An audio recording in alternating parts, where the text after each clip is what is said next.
Bienvenue sur le MOOC Digital.Paris. Nous sommes aujourd'hui avec l'artiste Pascal Dombis dans son atelier. Nous allons parler d'art contemporain et de médium numérique, ce qui est ta pratique depuis déjà un certain temps. Mais avant, je voudrais qu'on parle de quelques-unes de tes influences, de ce qui t'entoure. Et il me semble que l'abstraction américaine fait partie quand même de tes grandes sources d'influence, n'est-ce pas? Alors, bonjour Dominique, bienvenue. Moi, si tu veux, j'ai commencé l'art visuel, la peinture très jeune. J'avais 14-15 ans, là où les jeunes font du rap ou du rock, moi je faisais de la peinture. Et donc, si tu veux, j'ai un parcours qui a été plutôt de type autodidacte, c'est-à-dire que je suis passé d'une peinture figurative à une peinture plus gestuelle, plus abstraite.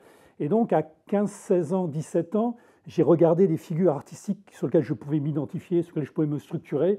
Ça a d'abord été Mondrian, où tu as ce passage que tu connais, de passage de la figuration à l'abstraction, et puis après, dans les années new-yorkaises, où il se réinvente avec les rubans adhésifs. Euh, donc ce passage qu'on a un peu fictionnalisé, parce qu'en fin de compte, on sait très bien que Mondrian, avec le recul, pendant 5 ans, il a fait des allers-retours, mais tu as le passage d'un arbre qui est de plus en plus géométrisé jusqu'à devenir une grille. Et puis après, c'est les figures, donc tu disais, les abstraits de l'après-guerre, donc Pollock, Rothko, Adreinhardt. Donc Pollock qui passe d'une figuration un peu surréaliste avec cette gestuelle chamanique, cosmologique, etc. Tu as aussi Adreinhardt qui part aussi des mêmes bases que Pollock et qui arrive sur une géométrie de plus en plus monochrome à faire des peintures qui disent lui-même invisibles. Donc tout ça, c'est des choses qui m'ont structuré. Et si je devais prendre un artiste qui m'a le plus influencé à cette époque-là, c'était Frank Stella, qui vient malheureusement de disparaître. Donc Frank Stella, quand il a 20 ans, c'est une vraie rockstar. Il fait les black paintings, il a 20 ans. Et pour un jeune artiste, quand tu vois les black paintings, c'est quelque chose auquel tu peux facilement t'identifier, en dehors de la jeunesse de l'artiste, parce que c'est mal fait, c'est pas très bien peint. Donc c'est quelque chose qui t'impressionne pas. Tu comprends immédiatement comment il a fait les black paintings, et donc tu peux te projeter dans son travail. Et puis après, il y a son évolution très rapide, sur lequel il joue les différents jeux monochromes, l'aluminium, le cuivre, il introduit la couleur, il fait les shape canvas, il découpe. Tout ça en 10-15 ans, il a une évolution assez nette et qui est très influente et structurante quand j'ai un jeune artiste. Il a sa première rétrospective au MoMA quand il a à peine 30 ans. Donc c'est vrai, quand tu as 17 ans, c'est une figure référente. Mais si je devais prendre, pour conclure sur cette partie-là, l'artiste le plus structurant encore maintenant, parce que Frank Stella m'intéresse moins maintenant, c'est son contemporain Sol Lewitt. Et Sol Lewitt, la grande force de Sol Lewitt, c'est d'avoir un processus créatif extrêmement rigoureux, extrêmement presque radical, et il arrive à l'introduire dans ce processus rigoureux du subjectif pour faire des œuvres qui ont une puissance visuelle très forte et même un pouvoir séducteur, séductrice, on va dire, des œuvres qui sont une vraie leçon. Et puis c'est aussi un artiste qui introduit l'histoire de l'art. C'est quand même un artiste, Sol Lewitt, je ne sais pas si tu sais, qu'à longueur d'interview, disait que son rêve ou son objectif, c'est s'il devait montrer ses peintures à Giotto, il n'en aurait pas à rougir. C'est quand même pas mal. Ouais, c'est pas mal. Alors, tu vas aussi chercher, tu te nourris aussi de littérature, peut-être aussi d'ailleurs encore de littérature américaine, et notamment il y a une notion qui t'est assez proche, qui est la question du cut-up avec des gens comme Brian Gysin et William Burroughs, qu'on voit réémerger et même qui est cité dans certaines de tes œuvres. Alors, oui, c'est le cut-up de manière plus générale, il s'intègre dans ma pratique du hasard. Et si tu veux, ma manière d'utiliser les outils numériques, machine, algorithme, ordinateur, j'ai essayé d'utiliser de manière la plus primaire possible, la plus simple possible, en maximisant la puissance computationnelle de l'ordinateur, c'est-à-dire en faisant des boucles extrêmement simples mais excessives. Et là-dessus, si tu veux, ma pratique a combiné l'excès et le hasard. Et d'ailleurs, tu sais que le hasard, les scientifiques, il y a eu ce grand débat, est-ce que le hasard existe ou pas? On sait maintenant que le hasard au niveau quantique existe. Réellement, une particule peut avoir deux états différents et c'est du pur hasard. Mais dans la vie quotidienne, le hasard certainement n'existe pas. C'est plutôt de l'incalculable, c'est de l'excès d'informations. Quand on jette un dé, si le résultat est aléatoire, c'est parce qu'il y a trop de paramètres et qu'on ne sait pas le calculer. Donc, excès et hasard sont pour moi intimement liés dans ma pratique. Et la grande leçon du cut-up, donc, qui a été découvert par Burroughs et Gysin, pas très loin d'ici, à Paris, rue Gilles-Lecoeur, dans les années 60, c'est que ce qu'ils faisaient, c'est qu'ils écrivaient un texte, ils le coupaient en deux, et il le réassemblait. Donc tu as ce geste qui est un geste un peu iconoclaste, mais qui n'est pas un geste de destruction, qui est un geste pour, au contraire, créer un nouveau langage, libérer le langage. Et au-delà de ce geste qui donne de l'aléatoire, c'est comment Burroughs a utilisé le cut-up dans ses œuvres. Et c'est à cette époque-là, il a fait 3 romans qu'on appelle la trilogie Nova, donc des romans avec une narration, une fiction.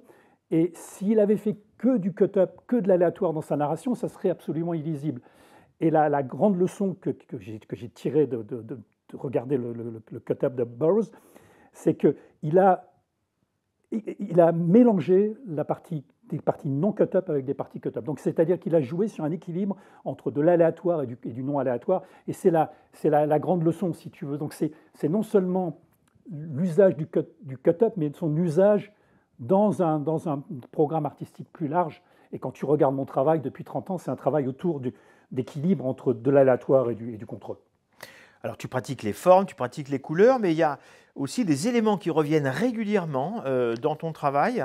Et d'ailleurs, on est entouré ici de caractères qui font œuvre, ici de mots qui font phrases et qui font œuvre, ici d'accumulation de mots, j'en ai partout autour de moi. Là aussi. Et en effet, ces mots, quelquefois, soit ce sont eux qui font le sens, qui donnent la lecture, ou soit ils apportent une seconde lecture. C'est variable. Oui, alors tu sais que l'intérêt du numérique, c'est une propension naturelle à faire aussi bien des lignes, des couleurs, du texte, de l'image. C'est les mêmes données numériques. Donc c'est vrai que naturellement, je suis venu à utiliser du texte, et j'ai utilisé les textes, les caractères un peu comme un DJ, c'est-à-dire en faisant des prélèvements, du sampling. Et je les ai utilisés, comme tu le dis, aussi bien pour le sens que pour leur forme géométrique. Mes premières œuvres, c'était avec les spams. C'était, tu sais, ce qu'on reçoit, parce que ça a 20 ans les spams, mais on continue à en recevoir tous les jours. C'est ce qui est bloqué par les robots anti-spam. Et ce qui m'a tout de suite intéressé, c'est que les spammers, pour se faire passer pour des êtres humains et pas pour des machines, pas pour des bots, utilisaient des techniques qu'utilisaient les artistes des avant-gardes, c'est-à-dire le doublement des caractères, les erreurs de typologie, les erreurs de typographie. Ah oui. Et donc c'était en se faisant passer pour des artistes qui devenaient humains et qui arrivaient à faire passer leurs arnaques informatiques. Donc c'est ça qui m'a intéressé aussi dans le texte, c'est tous ces jeux de langage qui maximisent les niveaux de lecture. En fait, les spammers, finalement, étaient contraints d'être créatifs pour contourner les barrières. Alors, autre domaine qui t'intéresse aussi et avec lequel tu vas aussi faire quelques œuvres qui ponctuent ton travail, qui reviennent régulièrement, c'est le cinéma, et notamment au travers de la question de l'appropriation. Tu as plusieurs œuvres comme ça où tu t'appropries des formes cinématographiques pour faire œuvre. Alors, le cinéma, d'abord, si tu veux, moi, je suis un gros consommateur de films, donc c'est une vraie source d'inspiration. Je peux prendre des idées de mots, de couleurs, de cadrage. Donc, si tu veux, il y a un vrai plaisir à regarder le cinéma comme étant une source d'inspiration, y compris maintenant les séries et comment les séries sont créatives par rapport à l'écriture cinématographique. Tout ça, c'est un vrai plaisir, une vraie source d'information. L'appropriation au cinéma, elle vient un peu plus tard parce que c'est vrai que techniquement, dans les années 90, c'était plus compliqué de s'approprier des images en mouvement que ça ne l'est maintenant. Et ça s'est fait notamment avec une série que je développe de manière obsessive sur les fins de films, la pièce s'appelle The Endless, où je prélève le dernier plan du film de cinéma, qui a la caractéristique à 90% d'avoir un fondu au noir et d'avoir aussi un vocabulaire assez limité dans l'écriture cinématographique. C'est généralement la caméra qui s'en va, le personnage qui s'en va, on regarde fixement la caméra, ou on s'embrasse. Donc c'est un vocabulaire relativement limité. Et je les prélève, j'en crée une base accumulative, j'en ai des milliers, et je les monte avec un algorithme de manière aléatoire pour en faire une sorte de film sans fin. Et ça rejoint mon obsession sur les fins. Moi, je suis un artiste qui est assez obsédé par les fins multiples, et on y reviendra peut-être, mais je pense que c'est peut-être mon histoire personnelle, mais ma génération. C'est-à-dire que j'ai démarré dans les années 80 en étant artiste, en me rendant compte que la peinture était morte, que c'était la fin du modernisme, que toutes les 150 ans d'avant-garde, d'invention perpétuelle de forme étaient terminés. Moi, je ne m'étais pas à l'aise dans le postmodernisme. Et donc, c'est pour ça que je suis arrivé à l'ordinateur. C'est essayer de trouver mon propre langage, de continuer cette histoire d'innovation.